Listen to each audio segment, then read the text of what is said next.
So friends, नमस्कार, welcome, प्रणाम आप सभी लोगों को मेरा तो स्वागत है मेरे एक न्यू ब्लॉग में। तो आज के ब्लॉग की शुरुआत हो रही थी अपनी ननद जी के दुर्गुने में स्वागत करते हुए। तो हम सब परिवार के ही लोग स्वागत कर रहे थे ननद जी का। और ननद जी काफ़ी जल्दी आ गए थे, 9 साढ़े 9 10 बजे के आसपास में आ गई थी। हम लोग कुछ तैयारी भी नहीं कर पाए थे, यूँ ही जल्दबाजी में जितना सा भी कर पाए आरती वगैरह, तिलक वगैरह और किया हम लोगों ने। उसके बाद ननद जी को अंदर ले गए और आज हम लोगों ने शाम में दोपहर में ही मतलब घर पर ही कथा रखी थी। सिर्फ घर के लोगों के साथ ही जो है हम लोगों को पूजा वगैरह करानी थी, क्योंकि हर एक लड़का की शादी हो, लड़के की शादी हो, हमारे यहाँ पर कथा करना ज़रूरी होता है। कथा एक सारे काम को संपन्न करने के बाद सत्यनारायण जी की जो कथा होती है उसे पूरे दिन उपवास रख के दूल्हा दुल्हन और घर के जो मेंबर्स होते हैं सभी लोग फास्ट रख के इस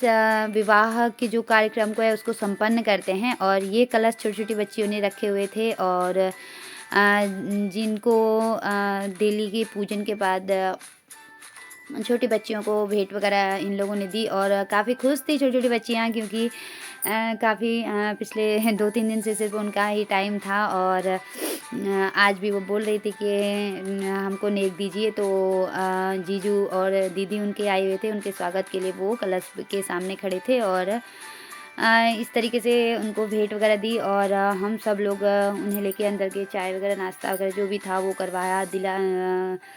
और उसके बाद हम लोग तैयारी कर रहे थे जो है दोपहर की जो कथा थी उसके लिए। इतने में पंडित जी लोग भी आ गए थे और वो सब लोग कर रहे थे कथा की तैयारी। और मैं फिर से थी किचन में। सबसे पहले मैंने बनाई थी प्रसादी, सूजी का हलवा जो है बड़ा ही प्यारा दिख रहा था। पूड़ी बनाई और ये पूड़ियाँ मैं मतलब किचन में फ़िलहाल अकेली थी, मेरे साथ मेरी छोटी देवरानी, होने वाली देवरानी भी मेरी मदद करा रही थी। फिर बाद में उन्हें अभी शाम की ट्रेन से वापस जाना था तो ज़्यादा वो मेरे साथ रह नहीं पाए। तो ये सब्ज़ी मैंने बनाई हुई थी, इतना सारा आटा गूँदा हुआ था और अब मैं खुद ही से पूरियाँ बना भी रही थी और तल भी रही थी, क्योंकि सभी लोग बोल रहे थे कि भूख बहुत ज़ोर से लग रखी है। और रायता भी मैंने बूंदी का बनवाया था। और ये सबसे पहले थाली लगाई हमने, नहीं मतलब इधर ये कथा जो है ये चल रही थी। कथा का जो कार्यक्रम था वो भी ख़त्म होने जा रही थी। कथा समापन की तरफ बढ़ रही थी। तो इसलिए मैंने फिर फटाफट से जो है नाश्ता वगैरह जो भी खाना था उसकी तैयारी करी फटाफट से, क्योंकि मैं किचन में अकेली थी। सभी लोग कथा पे बैठे हुए थे, क्योंकि सब लोग फास्ट पे थे, लेकिन मैंने फास्ट नहीं रखा था, क्योंकि घर पे कोई खाना वगैरह बनाने के लिए भी चाहिए इसके लिए।